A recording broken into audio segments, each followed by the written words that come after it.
오면서 다른 교회를 가신 성도들의 모습을 보고 우리 성도들은 어떤 기대를 하고 교회에 오고 계실까? 아주 잘 자리가 있나?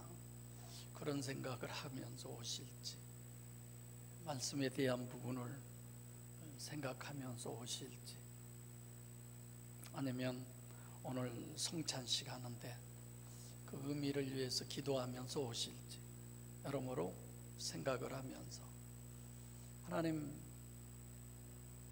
마음의 간절한 바람과 소원을 가지고 오늘 예배에 임하는 성도들에게 주의 은혜 없이는 아무 의미가 없습니다.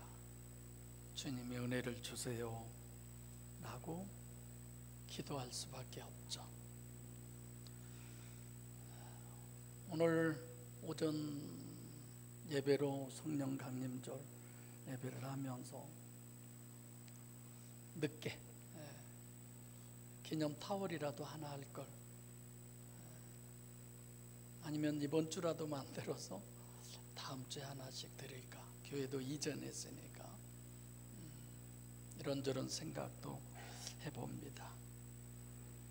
그리고 제가 가면 이제 금요일 날 오게 되기 때문에 수요 예배는 황 목사님께서 설교하시겠습니다. 주보의 광고된 대로 중국은 유튜브로 예배를 함께 드릴 수가 없다고 그래요. 그래서 그래도 로밍을 해가지고 가서 수요 예배 들어와서 예배 드리도록 저도 최선을 다해 보겠습니다. 자, 오늘 저는 본문을 통해서 떡을 떼심으로라는 제목을 가졌는데, 이 본문 여러분들이 너무 잘 아는 내용이잖아요. 영성세미나 때 넷째 날 보혜사 마지막 단골 메뉴죠. 우리가 한번 본문을 생각해 보면 그 앞선 구절부터 우리가 봐와야 되는데 너무 길어서 제가 중간을 잘랐습니다만 13절부터 24절까지 보면 엠마오로 가는 두 제자의 심정을 그대로 기록이 되어 있습니다. 여러분 한번 생각해 보세요. 여러분들이 교회에 오셔서 예배 참석만 딱 하고 그냥 되돌아간다고 하면 무슨 의미가 있겠습니까? 예배를 통해서 내가 은혜를 받아야지, 아니면 내 마음의 어떤 문제를 해결함 받아야지, 기도 응답을 내가 받아야지, 이런 어떤 목적이 있잖아요. 이 엠마오로 가는 두 제자는 예루살렘을 엠마오에서 올라간 과거가 있습니다. 이들은 그 과거에 예루살렘을 향해서 올라갔던 그들에게는 청혼의 꿈이 있었어요. 예루살렘에서의 희망과 기대가 그들에게는 한없이 충족이 됐습니다. 처음에는 조그마한 하나님의 은혜, 그러나 예수님과 함께 동행하고 예수님과 함께 하다 보니까 그 공생애의 초인적인 역사로 인해서 나도 저럴 수 있겠네, 저렇게까지 될 줄은 몰랐는데, 당연히 이런 기대가 있겠잖아요. 아니 막말로 죽은 사람도 살려내는 그런 대단한 분의 제자가 됐으니, 그분과 관계가 돼 있으니 얼마나 나름대로의 기대와 꿈과 희망이 돼 있겠습니까? 엄청났겠죠. 아니 이번 대선을 통해서 우리들이 자기가 원했던 분이 대통령이 되어서 얼마나 나름대로 기뻐하고 즐거워합니까? 그로 인해서 어떤 일이 내게 주어질지는 모르면서도, 근데 이건 그 정도가 아니에요. 하나님이라는 존재예요. 그 존재와 관계가 돼 있는 이 두 제자, 많은 제자 중에서도. 근데 그런 희망과 기대가 어마어마하게 점점 더해졌는데, 어느 한 순간에 그분이 십자가에 못 박혀 죽었어요. 당시 십자가에 못 박힌 존재는 어떤 사람이에요? 그건 사람이 아닌 거예요. 가장 흉악한 범죄자. 그러므로 말미암아 그들의 꿈과 희망, 이런 모든 것들은 산산조각이 나버리고 상실돼 버렸어요. 시간이 주님과 함께 할 때 지나면 지날수록 그 말씀과 기대와 희망과 소망을 그들 속에 잉태됐었는데, 그런 모든 것들이 한순간에 다 유산이 돼버린 거죠. 미래가 없어져 버렸습니다. 한낱 꿈에 불과한, 다시 그럴 수 있는 기회를 잡겠다라고 하는 희망조차도 다 사라져 버렸죠. 죽어버렸잖아요. 그래서 그들은 허탈한 자신의 분별에 대한 회의를 갖게 돼. 내가 지금까지 뭘 믿었지? 어떻게 그럴 수가 있어? 죽은 사람도 살렸잖아. 병든 사람도 살렸잖아. 근데 정작 자기는 뭘 한 거야? 우리는 자기 하나에게, 당신 하나에게 모든 희망과 소망을 다 주었는데 이렇게 우리에게 이런 상황이 주어질 줄. 더 나아가서는 자신들이 우리가 생각을 잘못했구나, 우리가 주를 잘못 썼구나, 분별을 잘못했구나, 하나님이신 줄 알았는데 전무후무한 그 모든 역사를 통해서 이분만큼은 내가 갖고 있는 꿈과 희망과 소원을 성취시켜 주실 분이라고 생각했는데, 그것도 고작 3년 6개월 만에 끝나버린 거죠. 믿었는데, 의지했는데, 누구에게도 당당하게 하나님이라고 말할 수 있었는데, 우리가 잘못 생각했어, 우리가 분별을 잘못했어, 엄청난 회의를 갖게 됐어요. 순간에 허황된 지난 날들을 일일이, 참 그게 꿈 같았구나, 일순간이었구나, 그 모든 것들이 헛시간이었구나, 이렇게 여겨진 실패자 자신의 모습이 오늘 본문에 기록되어 있습니다. 이들은 하나님을 만났어요. 하나님과 함께 동거동락을 했어요. 길에서 함께 먹고 함께 자고 함께 생활했어요. 지금 주어진 것이 뭐였습니까? 아무것도 없었어요. 후회뿐이었어요. 먼 것도 없었고, 그 주님과 있었던 얘기를 어디 다른 데서 가면 죽었잖아. 그것도 십자가에 못 박혀서 죽었잖아.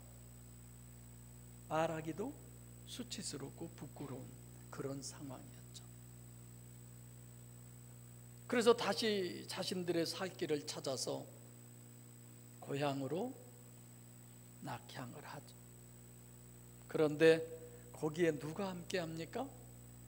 부활하신 예수 그리스도가 함께 하셔요.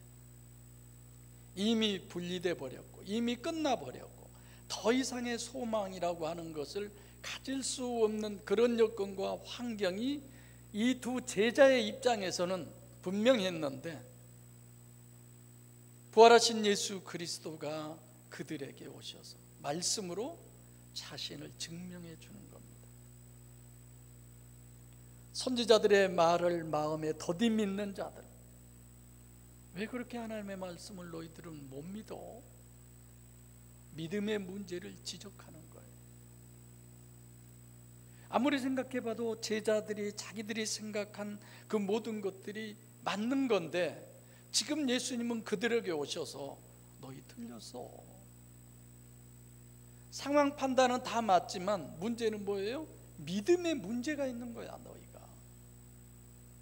본문을 통해서 믿음의 문제가 아니라면 어떤 상황과 환경과 여건도 유익된 거구나, 좋은 것이구나. 여러분들과 저는 이 제자들처럼 그러진 않잖아. 예수님이 십자가에 못 박혀 죽으셔야 부활도 하고 승천도 하고 보혜사로 우리 심령 안에 임마누엘도 하고, 할렐루야. 믿음의 문제가 있는 이들은 믿음의 문제 때문에 환경과 이런 모든 여건 속에서 모든 것들을 상실해 버리는 거예요. 그래서 예수님께서 그 믿음의 근원이 어디냐? 모세와 선지자들의 글, 모든 성경에 자신에 관한 것을 자세히 설명을 해준 거예요. 뭘 해결해 줘요? 믿음의 문제를 해결해 준 거예요. 성도 여러분, 여러분과 저에게 있어서의 믿음의 문제가 무엇이라는 걸 생각해 보십니까? 환경만 보고 지금 상황만 보고 오늘의 자신, 오늘의 내 입장, 이런 것들에 치우쳐서 하나님의 말씀에 대한 부분은 어느 한 순간에 다 사라져버리고, 우리는 본문의 두 제자를 보면서 나에게도 믿음의 문제가 있지 않나를 볼 수 있는 우리가 되어지시기를 바랍니다. 그 두 제자들이 찾아오신 주님을 향해서 어떤 처신을 하는가 보세요. 제자들 고향에 도착했습니다. 예수님과 긴 시간 동안 대화를 하면서 무려 오리길을 대화를 하면서 이런저런 얘기를 듣고 이제 집에 거의 다 왔어요. 근데 예수님은 더 가려고 합니다. 그러니까 로상에서 어느 곳을 향해서 같이 가는 길동무가 잠시였죠. 예수님은 더 가려고 하는데 제자들이 강권적으로 예수님을 붙들어요. 날도 저물고, 그래서 자기 집에 모시고 가기를 원해서 주님은 그들의 뜻을 따라요. 저는 본문을 보면서 주님, 내 마음이 주님이 원한 마음으로 변하기를 원합니다, 이런 기도가 드려지더라고요. 내 마음이 주님이 원한 대로. 제가 서준 얘기를 잘 안 하려고 하는데 어제는 병원에를 데리고 갔어요. 찬걸 안 먹이려고 그러는데 데리고 나오는데 전에 할머니는 거기서 상담하고 있고, 근데 자판기를 보더니 자판기 음료수를 빼달라는 거예요. 자판기라는 것도 잘 알고 안 돼. 병원 안에서 울어도 입을 틀어 막을 수도 없고 그냥 보도마도 그냥 어거지를 부리면서 얼마나 소리를 지르는지. 그래서 막 데리고 와서 억지로 차 안에다 집어넣었어요. 너 안 돼. 찬 것 먹어서 너 기침하고 병원 왔잖아. 결국은 병원에 가서도 얼마나 울고 떼장을 부리든지 엑스레이도 못 찍고 나왔거든요. 근데 또 그러는 거예요. 너는 안 돼. 할아버지랑 너는 집으로 가. 그랬더니 하는 얘기가 그렇게 얘기를 하는 거예요. 자판기 음료수 안 먹을 테니까 할머니에게 데려다 줘, 이러는 거예요. 너 지금까지 울었잖아. 할아버지 얼마나 창피하게. 안 돼. 그래도 안 돼. 그랬더니 계속 그 얘기를 하는 거예요. 말도 너 안 들었잖아. 말 잘 들을 테니까 할머니에게 데려다 줘. 자, 지가 어떻게 해야 지가 원하는 대로 되는 걸 알잖아요. 그러니까 내 신앙을 이렇게 생각해 보면 내가 주님이 내가 원하는 대로 할 수 있는, 그렇게 될 수 있는 신앙은 뭐가 문제일까? 그분이 내 주인 되는 것밖에 더 있어요. 야곱이 아무리 안 되잖아요. 참 주님이 원하는 것은 더 가려 하는 것처럼 예수님이 그러지만 제자들은 실제 더 가려 하는 것처럼 하신 주님을 강권적으로 붙잡은 거예요. 우리는 가끔 내가 열심히 최선을 다해서 할 테니까 그걸 보시고 주님이, 저는 그렇게 기도해요. 주님이 성도들의 사업장에 사업주가 돼주세요. 우리가 아무리 기고 날고 뛰어도 주님이 인간관계에 이런 모든 부분들을 주님의 입장에서 기도하게 되죠. 그래서 집으로 모시고 갔습니다, 주님을. 그래서 부활의 주님께서 함께 하신 그 역사의 현장을 우리가 보시면서 주님, 이 역사가 내게 이루어지세요. 내 가정에 이루어지게 해주세요. 우리 가족들에게 이루어지게 해주세요. 예수님이 떡을 가지고 축사하셨어요. 주님의 모든 것은 뭘 얘기해요? 아버지의 원함을 원하는 거예요. 아버지의 역사하심을 원하는 거예요. 아버지가 뭔가를 해주시기를 원하시는 거예요. 그냥 떡 먹어도 되잖아요. 주님의 모든 것은 아버지의 말하게 하심을 따라, 성령의 기뻐하게 하심을 따라, 성령이 주신 능력을 따라서. 우리는 그렇게 살 수 없을까? 우리는 왜 그렇게 살고 싶은 그 사모함이 없을까? 저 16살 때 얼마나 은사 받기를 위해서 기도 많이 했는지 몰라요. 방언하기를 위해서, 예언 기도할 수 있도록 해달라고 제가 얼마나 많이 기도한 줄 아세요? 근데 그때 사모님이 예언을 할 수 있는 은사는 입이 무거운 사람에게만 준대요. 입이 무거운 사람. 글쎄요, 주님은 떡을 가지고 그 떡 주심을 하나님께 감사드리고, 그러죠? 축복하시고 떡을 이 두 제자에게 나누어 줬습니다. 떡을 먹고 난 다음에 이 제자들의 눈이 밝아졌어요. 어느 주석에 보니까 너무 실망한 나머지 음식도 제대로 먹지 않고 그 더운 길을 걸어가다 보니까 기진맥진해가지고 부활하신 예수님이 계셨는데도 예수인 줄도 모르고 그랬다가 떡을 먹고 나니까 힘이 생겨서 방금 그분이 예수님이셨네? 이랬다는 거예요. 그럴 수 있어요. 상상도 너무 초월한 영적 눈이 밝아진 거죠. 부활하신 주님은 부활하기 이전의 모습과 전혀 다른 분이잖아요.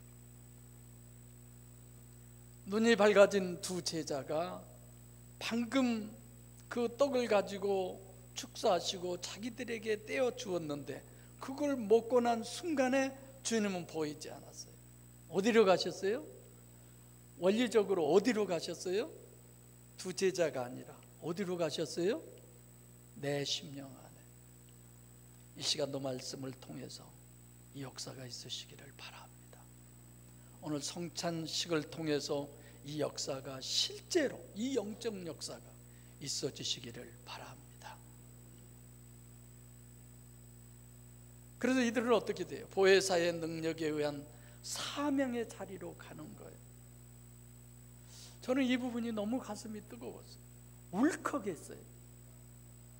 성경을 풀어주실 때 마음이 뜨겁지 아니하더냐. 우리는 우리의 삶 속에서 실망하고 낙심하고 좌절하고 내 뜻대로 되지 않은 이런 여러 가지들 속에서 우리 엄청나게 침체될 수도 있고 그런 부분 너무 많이 있잖아요. 그럼에도 불구하고 이들의 마음이 뜨거웠던 이유는 단 하나예요. 하나님의 말씀을 풀어주실 때, 주여, 주님이 엠마오로 가는 두 제자에게 하나님의 말씀을 풀어주실 때 저들의 마음이 뜨거웠던 것처럼 제가 어느 누구든지 이곳에 서서 하나님의 말씀을 전할 때에 듣는 모두의 마음이 뜨겁게 하여 주세요. 이게 제가 드리는 기도예요. 그 말씀으로 말미암아 마음이 뜨거워지니까 어떤 현상이 일어나요? 곧 그 시로 일어나서, 지금 이때가 언제예요? 밥 먹을 때잖아. 식사 다 끝나고가 아니에요.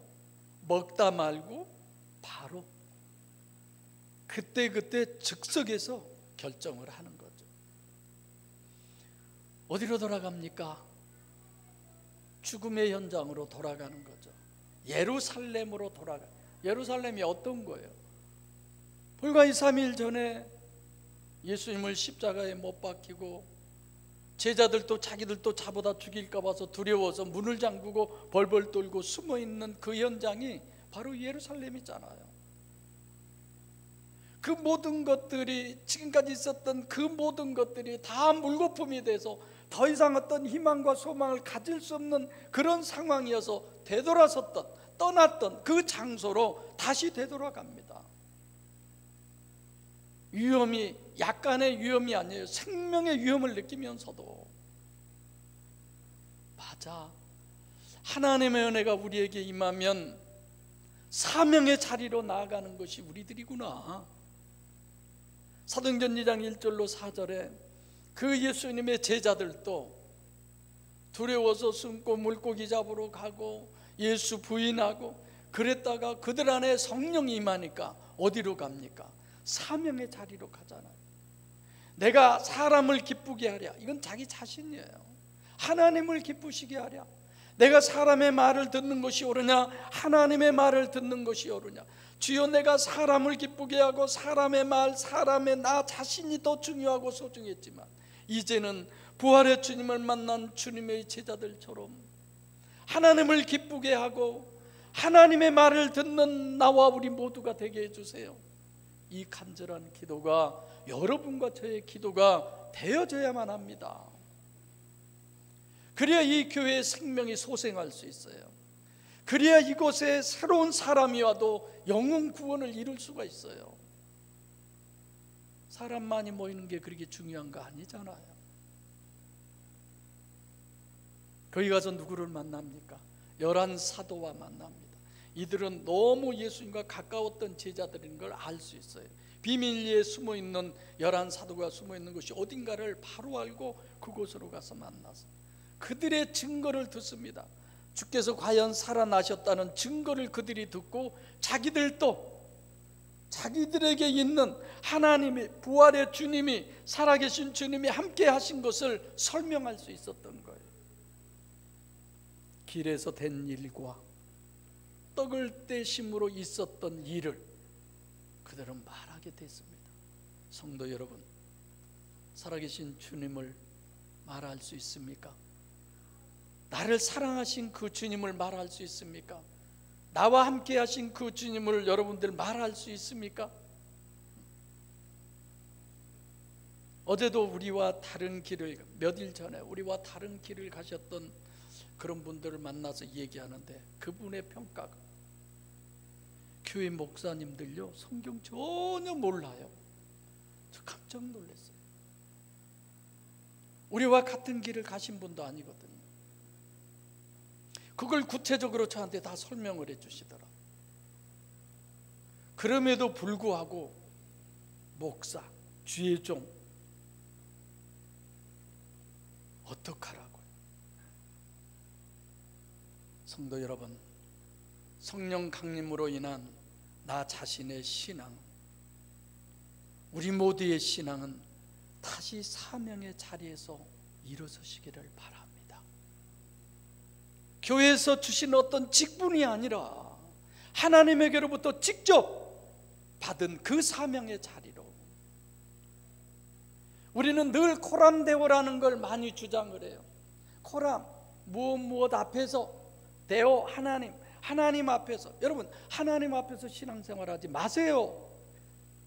우리는 그게 대단한 것 같지만 아니에요. 하나님이 직접 여러분과 제 심령 안에 입주하셨잖아요. 이게 하나님의 전이라고 하셨잖아요. 인데오여야 합니다. 할렐루야. 코람데오가 아니에요. 인데오예요. 하나님이 내 안에 계셔야 돼요. 우리는 인데오해야 됩니다. 부활의 주님께서 내 주변에서 더 이상 서성이게 하지 말고, 부활의 주님께서 내 눈치 보는 그런 상황이 되게 하시지 마시고,